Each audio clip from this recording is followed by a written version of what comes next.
చేతిలో పెట్టి ఒక చెయ్యి. ఇది దోమ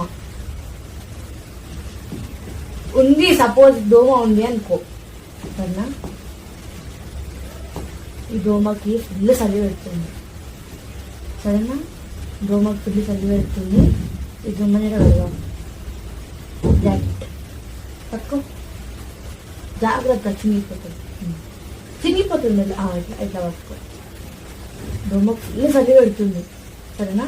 జాకెట్ వేద్దాం. దోమ ఉందా? దోమ ఉందా? నీకు కనిపిస్తుందా? నువ్వు అన్నావు కదా ఇప్పుడు నాకు ఉందని. నీకు కనిపిస్తుందా? నువ్వు ఇప్పుడు అన్నావు కదా. నీకు కనిపిస్తుందా? లేదు లేదు. జాకెట్ పెట్టుకుని 7 రంగులు నీ నవ్వులో కట్టే, ఆ చుక్కలు నీ కళ్ళు ఒక్కటే, ఆ మబ్బుల వర్షం లాంటిదే మన చింతనే.